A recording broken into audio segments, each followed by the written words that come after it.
Hello everyone, आप सभी gardening lovers का मेरे चैनल में स्वागत है। तो आज मैं आपके साथ शेयर करूंगी गुलाब के पौधे के लिए क्या क्या पॉटिंग सॉइल मिक्स तैयार करें, जिससे क्योंकि ये एक परमानेंट पौधा है। ये नहीं कि आप इसे लेके आए तो एक सीजन या दो या एनुअल, ये आपके पास सालों साल बना रहेगा थोड़ी सी केयर के साथ। वैसे तो देसी गुलाब जो होता है वो थोड़ा सा हार्डी होता है, लेकिन और ये क्योंकि हमारे क्लाइमेट के, जैसे मैं कई बार बोल चुकी हूँ, क्लाइमेट के अकॉर्डिंग होता है तो ये सर्वाइव कर जाता है। लेकिन इंग्लिश गुलाब जो होता है इसको थोड़ी सी स्पेशल केयर की ज़रूरत होती है, क्योंकि ये जहाँ से भी आता है वहाँ 12 महीने ठंड का टाइम रहता है, मतलब ठंडा रहता है। तो गर्मी के टाइम पे इसकी कैसी केयर करें, तो जब हम पॉटिंग सॉइल मिक्सचर बना रहे हैं तो हम पूरे साल को, क्योंकि ये एक एनुअल प्लांट है, मतलब परमानेंट प्लांट है, तो उसके अकॉर्डिंग हम इसकी पॉटिंग सॉइल मिक्सचर तैयार करेंगे। और उसके साथ साथ इस वो एक न्यूट्रिशन रिच हो, और मैं हमेशा ऑर्गेनिक ही यूज़ करती हूँ। कुछ भी केमिकल ज़्यादा मैं खाद वगैरह अपने पौधों में देती नहीं हूँ। तो क्या ऐसी सॉइल मिक्सचर तैयार करें कि आपका प्लांट हेल्दी बना रहे और सालों साल उसमें अच्छी फ्लावरिंग आपको देखने को मिले। तो सबसे पहले हम जब कंपोस्ट की बात कर रहे हैं, तो मैं आज आपके पास जो भी घर की बनी हुई अच्छी तरह से डिकम्पोज खाद हो, जैसे मेरे पास ये गोबर की खाद है जो मैंने घर पे ही बनाई है। बहुत इजी है, ये फ्री में हमारे घर में खाद बन के तैयार हो गई है। और एक ऑर्गेनिक और बहुत आप इसकी को देख के पता कर सकते हैं, ये एकदम बिल्कुल ड्राई, एकदम पाउडर फॉर्म में हो चुकी है, एक अच्छी तरह से डिकम्पोज हो चुकी है। आप कोशिश कीजिएगा कि जो भी खाद आप अपने पौधों में देने जा रहे हैं वो अच्छी तरह डिकम्पोज हो, स्पेशली अगर इंग्लिश गुलाब अगर लगाने जा रहे हैं। वैसे आपके पास जो भी खाद हो, वर्मी कंपोस्ट भी काफ़ी अच्छा ऑप्शन होता है खाद के लिए। नॉर्मली मैं सभी प्लांट्स में वो यही देती हूँ, लेकिन क्योंकि अभी मेरे पास ये गोबर की खाद है तो मैं आज इसी को अपने, और रोज़ प्लांट, थोड़ी सी ये गोबर की खाद जो होती है वो एसिडिक होती है, तो रोज़ प्लांट के लिए एक अच्छा ऑप्शन है। वैसे आप वर्मी कंपोस्ट भी ले सकते हैं। तो रोज़ प्लांट एसिडिक सॉइल पसंद करता है, तो गोबर की खाद उसके लिए एक अच्छा ऑप्शन होता है। तो सबसे पहले अगर मैं जैसे अब मैं बताऊंगी कि क्या अनुपात रखती हूँ मैं, जो पॉटिंग सॉइल मिक्सचर से आप समझ सकते हैं कि दो चार चीज़ें हम लोग सॉइल के अंदर मिक्स करते हैं। एक तो कंपोस्ट हो गया, इसके बारे में मैं आपको बता चुकी हूँ। दूसरा, क्योंकि ये पौधा पूरे साल हमारे पास रहेगा, तो गर्मियों को ध्यान रखते हुए इसमें मैं मिलाऊंगी कोकोपीट। आप कोकोपीट इससे जो होता है वो नॉर्मली क्या करता है, मॉइस्चर होल्ड करके रखता है, साथ साथ वो एसिडिक भी होता है, आपकी सॉइल मीडिया को बहुत ही लाइट बना देता है।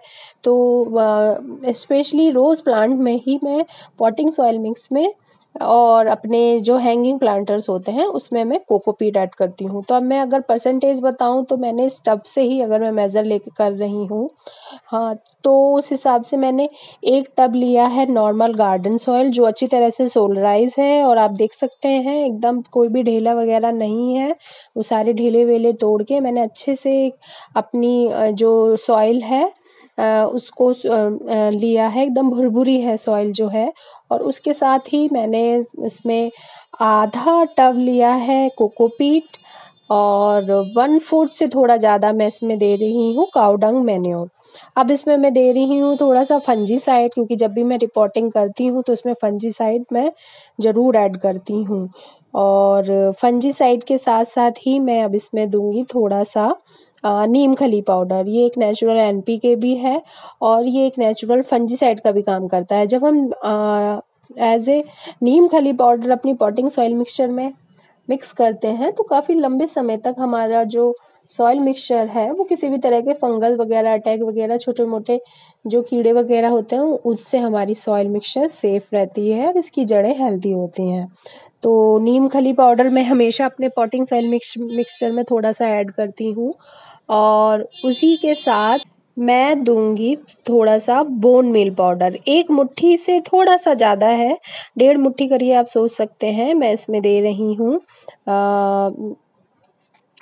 बोन मील पाउडर जो होता है, जैसे मैं बोल चुकी हूँ कि माइक्रो ऑर्गेनिज्म मल्टीप्लाई होता है, जो लिविंग सॉइल होती है, मतलब जो फर्टिलाइज सॉइल होती है जिसमें पेड़ पौधे आसानी से ग्रो होते हैं, उसमें सैकड़ों लाखों माइक्रो ऑर्गेनिज्म रहते हैं। तो बोन मील उसे मल्टीप्लाई करता है, आपकी सॉइल को बहुत अच्छा बनाता है। उसके साथ साथ में कैल्शियम, पोटेशियम और फास्फोरस भी बहुत अच्छी क्वांटिटी में होता है। तो अगर आप बोन मील पाउडर ऐड कर सकते हैं तो वो ज़रूर अपने पॉटिंग सॉइल मिक्सचर, स्पेशली अगर फ्लावरिंग और फ्रूटिंग भी बढ़ाता है बोन मील पाउडर, तो आप ज़रूर ऐड कीजिए। और मेरे सॉइल, जैसे मैं हमेशा बोलती हूँ, मैं कोई भी केमिकल NPK DAP वगैरह नहीं देती हूँ, पोटाश भी इवन नहीं देती हूँ। तो बस यही कुछ जो वो ऑर्गेनिक चीज़ें हैं वो ऐड करती हूँ। तो अब मैं दे रही हूँ इसमें चाय की पत्ती। ये मेरे घर में जो हम लोग चाय पीते हैं, आप नई ताज़ी चाय पत्ती, मतलब विदाउट चाय पत्ती मत लीजिएगा। जो आप एक बार चाय बना चुके हो उससे अच्छी तरह से धो लीजिएगा, क्योंकि चीनी दूध रहता है स्पेशली नॉर्थ इंडियन की चाय में। और धोखे से सुखाई हुई वो चाय पत्ती 2 मुट्ठी करीब मैं दे रही हूँ। ये आपकी सॉइल मिक्सचर को एसिडिक बनाए रखेगा, साथ साथ नेचुरल NPK भी है। और अब इसमें इसके साथ साथ दे रही हूँ मैं थोड़े से जो एग शेल्स हैं। तो एग शेल्स जैसे कई लोग पाउडर फॉर्म में देते हैं, मैं नॉर्मली क्या करूँगी, इन्हें क्रश करके दूंगी। तो क्रश करके ये छोटे छोटे चिप्स टाइप के बन जाएंगे, जो आप आपके सॉइल मिक्सचर का जो टेक्सचर है, आपके सॉइल मिक्सचर का एरिएशन बढ़ाएंगे और आपकी सॉइल जमेगी नहीं। मतलब होता नहीं कुछ दिनों बाद, वैसे तो कोकोपीट भी यही काम करते हैं। नॉर्मल सॉइल में भी अगर आप इस तरह से एग शेल्स क्रश करके दें तो आप देखेंगे आपकी सॉइल काफ़ी समय तक सॉफ्ट बनी रहेगी। तो साथ साथ में ये कैल्शियम का भी एक अच्छा सोर्स है आपके पौधों के प्लांट्स के लिए। तो रोज़ प्लांट में मैं अभी ये एग शेल्स के चिप्स भी इसके अंदर दूंगी। मैं हाथ से जितना भी एकदम छोटे हो सकते हैं उन्हें क्रश कर ले रही हूँ। आप चाहें तो पाउडर फॉर्म में भी इसे दे सकते हैं। तो ये मेरा 7th एलिमेंट है मेरी पॉटिंग सॉइल मिक्सचर का।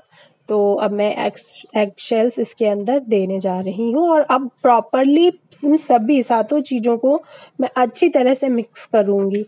आप चाहें तो नॉर्मल सॉइल में रिपोर्ट करके भी प्लांट में बाद में ये चीज़ें ऐड कर सकते हैं, लेकिन एक साथ स्टार्टिंग में देने में क्या होता है, आपकी सॉइल मिक्सचर जो होता है बहुत अच्छा तैयार होता है। उसके साथ साथ एक हेल्दी सॉइल में अगर आप अपना प्लांट ग्रो करेंगे तो वो स्टार्टिंग से ही काफ़ी हेल्दी बना रहेगा। और अब मैं दिखाती हूँ मेरा ये प्लांट, किसमें ये काफ़ी करीब 1 हफ्ता करीब हो गया है और इसका फूल अब स्पेंट हो चुका है, तो इसे मैं कट कर दूंगी। तो जितने भी स्पेंट फ्लावर हों उसकी कटिंग, डेड हेडिंग बहुत ज़रूरी है। तो मैं इसको कट करने के बाद ये मैंने 70 रुपये का एक लिया है। तो मार्केट में 150-200 रुपये के भी मिलते हैं जो टब उसमें मिलते हैं। इसमें देखिए ये नीचे की जो ब्रांच है उसमें 7 लीफ है। अगर आपको शायद पता हो, जिस ब्रांच में 7 पत्तियां होती हैं वो जंगली बोलते हैं। इसमें कोई भी आपको फ्लावरिंग देखने को मिलेगी नहीं। ये बहुत तेजी से ग्रो करती है लेकिन इसमें कभी भी फ्लावरिंग नहीं होती है। तो जितने भी इस तरह की 7 पत्तियों वाली ब्रांचेस हों उसे आप ज़रूर रिमूव कर दीजिएगा और आप कोशिश कीजिएगा कि नर्सरी से ही देख के लाइए। कई बार हो जाता है ऐसे, चाहे आप जितना भी ख्याल रख लें इस तरह की गड़बड़ हो जाता है। लास्ट मोमेंट पे हमने कहा ये वाला प्लांट भी दे दीजिए और अच्छी तरह से चेक नहीं किया। तो अब इस प्लांट को मैं रिपोर्ट करूँगी। रिपोर्टिंग का वही सेम है। मैं नीचे अपने जो मेरा पॉट मैंने जैसे जो नॉर्मल, जब भी आप रिपोर्टिंग करें फर्स्ट टाइम तो ज़्यादा बड़े गमला ना लें, अपना पुराने गमले से थोड़ा सा 1-2 इंच बड़ा गमला लें और कोई भी ठीकरी या फिर दीपक जो उभरा वाला भाग होता है उसे आप होल पे रखिए, क्योंकि आप अगर जो फ्लैट वाला रखेंगे तो वो क्या होगा, मिट्टी के साथ चिपक जाएगा। तो मैं तो नॉर्मली दीपक ही जो ड्रेनेज होल होता है उसके ऊपर रखती हूँ, तो वो क्या होता है उससे ड्रेनेज होल ब्लॉक नहीं होता है। इसके साथ ही इसके आसपास में थोड़ी एक छोटी सी पेबल्स की या पत्थरों की या फिर पुराने टूटे दियों की एक लेयर लेयर बिछा दीजिए, जिससे आपका ड्रेनेज सिस्टम बहुत अच्छे से तैयार हो। उसके साथ साथ मैं इसमें थोड़ी सी अपनी ये पॉटिंग सॉइल मिक्सचर नीचे की तरफ करीब 3 इंच करीब फिल करूँगी। वैसे तो मैं हमेशा बोलती हूँ कि पॉटिंग सॉइल मिक्सचर का कोई ऐसा केमिकल फॉर्मूला नहीं है, लेकिन एक हेल्दी सॉइल मिक्सचर ये बन के तैयार हुआ है गुलाब के पौधों की सभी ज़रूरतों को ध्यान में रखते हुए, और मुझे बार बार सोचना नहीं पड़ेगा कि ये दूँ या वो दूँ, और मेरा प्लांट एक हेल्दी प्लांट बनेगा। तो अब मैं नीचे ये पेबल्स की लेयर बिछाने के साथ ही इसमें ऊपर फिल करूँगी ये जो मेरा सॉइल मिक्सचर है। जैसे 3-4 इंच ये सॉइल फिल कर, और जब भी आप सॉइल भरें अपने गमले में अच्छी तरह से हाथ से दबा के और गमले को भी टैप करते रहें, जिससे एयर पॉकेट्स ना बने। एयर पॉकेट्स बनने से भी, वैसे तो नॉर्मली अगर आप इस तरह से एकदम भुरभुरी सॉइल बना लेंगे तो एयर पॉकेट्स बनने के चांसेस बहुत ही कम होते हैं, लेकिन फिर भी आप थोड़ा सा बीच बीच में टैप करते रहें। और अब इसके ऊपर मैं जैसे नॉर्मली सभी पौधे को रिपोर्ट करती हूँ, ये निकाल के बैग से निकाल के, बैग में हो या फिर पुराने छोटे आजकल गमलों में लगे हुए मिलते हैं, तो वो हो तो आप उसमें से निकालिए। ये देखिए ये नॉर्मल सॉइल में ही है, रेड सॉइल में नहीं लगा हुआ है। अगर रेड सॉइल में हुआ तो हम क्या करते हैं, आसपास की थोड़ी सी सॉइल हटा के उसकी जड़ डिस्टर्ब ना हो, जड़ के पास थोड़ी सी रेड सॉइल लगे रहने दीजिए। फिर इसे नीचे उसकी लेबल देख के गमले का, उस हिसाब से आप इसको रिपोर्ट कर दीजिए। तो क्योंकि ये नॉर्मल सॉइल में था, इवन चिकनी मिट्टी में भी नहीं था। आजकल आप देखेंगे जो कोलकाता से प्लांट्स आते हैं नर्सरी में, वो इस तरह की सॉइल में होते हैं, पूना वाले रेड सॉइल में होते हैं, और फिर कुछ चिकनी मिट्टी में भी होते हैं।